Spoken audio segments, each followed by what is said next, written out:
Maddalena Ferro, neoconsigliere FITRI. Innanzitutto, come è venuta la sua scelta di candidarsi appunto per il Consiglio federale nazionale del triathlon? Io ho avuto l'opportunità, anche l'orgoglio, ecco, in questo caso,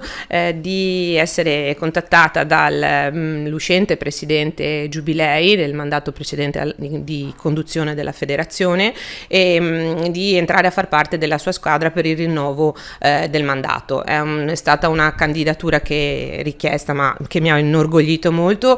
principalmente perché sulle basi del progetto poi che abbiamo condiviso del programma elettorale, l'impulso e il lavoro anche fatto nel precedente triennio in questo caso, è stato veramente significativo sia sul profilo della crescita del settore, in questo caso giovanile, che è il lato tecnico di cui mi occupo principalmente, però come tipo di evidenza e anche di proprio anche sotto il profilo della comunicazione. Il triathlon in questi 3 anni è sviluppato in modo molto marcato, ecco, ha avuto un impulso innovativo, ecco, con la conduzione del presidente Giubilei, perciò mi sono sentita orgogliosa di poter far parte di questa squadra, e l'elezione è una ragione di impegno e anche di motivazione in più per far bene per tutto quanto il nostro territorio veneto, ma ovviamente il mio mandato, essendo consigliere quota tecnici, ho l'onere di nuovo e l'onore di rappresentare i tecnici a livello nazionale, ecco, quindi il compito è un po' più esteso. A proposito, lei che viene appunto dalle esperienze locali, territoriali, che cosa porterà di questo suo bagaglio di esperienze appunto a livello nazionale? A livello nazionale il mandato all'interno del Consiglio federale, io ho preso l'incarico di essere presidente della commissione inclusione, gender e diversity gap, e in questo caso proprio per l'esperienza, ecco, anche fatta in polisportiva a Terraglio e per la vocazione che ha la società da cui appartengo, è stata fonte di conferma, ecco, di un lavoro e di un indirizzo che sul territorio la nostra società sta svolgendo in modo eccellente. Siamo un punto di riferimento di eccellenza in questo, e in questo senso questa commissione ha un aspetto assolutamente innovativo, perché anche già nel nome supera un limite che era dato probabilmente dalla precedente commissione, da cui riceve l'eredità, che era la commissione donne, che si limitava ad un genere, e oggi invece la commissione e il lavoro che andremo a fare con i consiglieri e con tutte le persone che contribuiranno al lavoro della commissione è quello appunto di estendere l'inclusività del progetto di inclusione a 360 gradi per tutti quanti, ecco, per fare uno sport veramente per tutti. Si parla tanto appunto in questo periodo di inclusività, di inclusione, ma come in concreto si può fare in modo che ciò avvenga, che ciò si realizzi? Allora, per la nostra disciplina, che ha anche alcuni aspetti diciamo così di attenzione di pericolo, ok, che sono legati principalmente alla parte della disciplina della bicicletta, la prima attenzione da fare per poter ampliare attuare un progetto che sia per tutti inclusivo, deve porre attenzione assolutamente all'aspetto della sicurezza. Quindi diciamo, uso un termine che non mi piace molto, però i protocolli, ecco, che andremo a costruire anche per la realizzazione delle gare, ma anche gli strumenti tecnici da dare in questo caso ai tecnici perché possano fare delle azioni all'interno delle loro società di inclusività, verterà principalmente soprattutto prima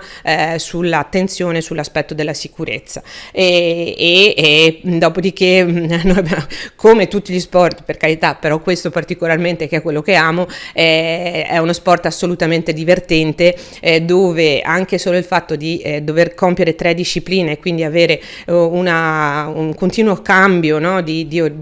orizzonti, di punti di vista, di messe a fuoco e di prospettive, entusiasmerà, sono sicura, tutti quelli che si avvicineranno anche per la prima volta a questa esperienza. Il movimento del triathlon in Italia, partendo ovviamente dal territorio di cui lei è competente, come si è evoluto nel tempo e come si sta evolvendo? Allora, attualmente in Italia ci sono circa 500 società,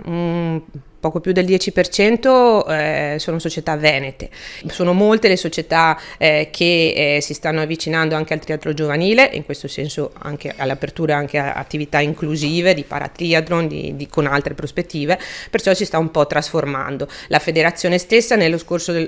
del secondo mandato ha anche istituito le scuole federali, che è stata un'importante innovazione, quindi tutte le società che si approcciano hanno degli strumenti tecnici di maggior indirizzo e di possibilità di far sviluppare la nostra disciplina. Ecco. Lei come consigliere che cosa intende fare? Qual è, per meglio dire, il suo impegno affinché il movimento del triathlon, in particolare sotto l'aspetto dell'inclusione, cresca ulteriormente? Con l'intera squadra del Consiglio e il progetto comunque anche sul nostro mandato, l'obiettivo è proprio quello di fare in modo che ci possano essere dei momenti di promozione in prima istanza, dei momenti di promozione che consentano a tutti di avvicinarsi, come accennavo prima, sempre nel rispetto della sicurezza, ecco, alla nostra disciplina, che permetta a tutti di approcciarsi e di avvicinarsi a fare l'esperienza del nostro sport. Progressivamente, magari anche all'interno di tra virgolette sottodiscipline, nel senso il triathlon è la disciplina maestro, dopodiché ci sono le specialità quali l'acquathlon o il duathlon, che sono una sorta di chiamiamola riduzione della disciplina da cui traggono origine, quindi in questo senso attraverso questi tipi di formule provare ad avvicinare sempre più ragazzi, ma anche adulti o anche persone con diversamente abili, ecco, che possono avere un timore o una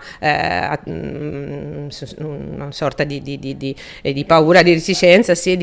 per poter avvicinarsi a questo che sembra uno sport per supereroi, ma in realtà è un gioco.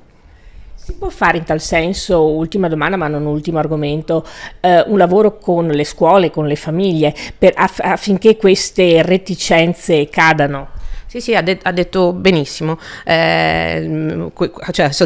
facendo emergere queste due componenti, scuole e famiglie. Allora, innanzitutto il mandato del tecnico è quello proprio di essere il collante tra le famiglie, tra l'atleta, le famiglie, le scuole e la società di appartenenza. E in questo senso noi come tecnici, io come tecnico, in questo mandato svilupperemo questi strumenti attraverso proprio delle attività di promozione all'interno delle scuole, ovvero erano già stati avviati proprio nel triennio precedente dei progetti di il triathlon entra a scuola si chiama, e perciò questo progetto comunque continuerà e questo ci farà in modo di poter entrare sempre di più e sempre con maggiore condivisione anche con gli insegnanti e con gli istituti di determinati obiettivi.